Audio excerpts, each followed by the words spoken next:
જય રામાપીર, ભક્તજનો, વડીલો, માતાઓ, આપણે બધા આપણા ઘરે 5 મહેમાન આવ્યા હોય કે 1-2 મહેમાન આવ્યા હોય, કોઈ સાધુ સંત હોય, કોઈ ગાય માતા હોય કે કોઈને પણ થોડુંક જે દાન દક્ષિણા તમે કરી હોય તો આપણે એમ કહીએ છીએ કે આજે તો અમે આ દક્ષિણા આપી, આમ કર્યું તેમ કર્યું. કહેવું જોઈએ, કહો તો બીજો કરે પાછો, ના નથી, પણ આપણે એવું બધું વિચાર કર્યું કે આખા વિશ્વની અંદર જેટલા જીવાત્માઓ છે એનું પોષણ કોણ કરી રહ્યું છે?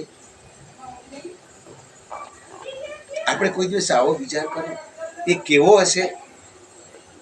આ પોષણ કરનાર કોણ છે?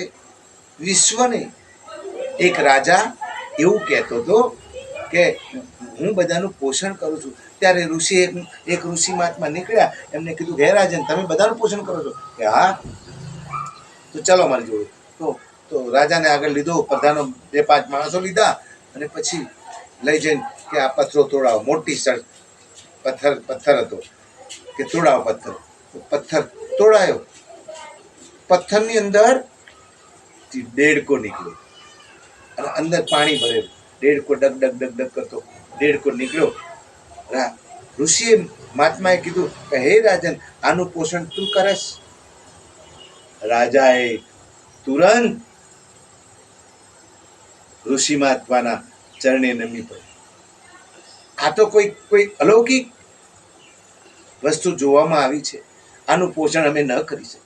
એમ આપણે આપણા જીવનની અંદર આપણે કોઈનું પોષણ નથી કરી શકતા. એ તો એનું આપેલું, આપણા માથે એનું કેટલું દેવું છે એ કોઈ દિવસ મેન તમે વિચાર્યું? ના. આપણે બધાએ એ વિચારવું જરૂરી છે. જય રામાપીર.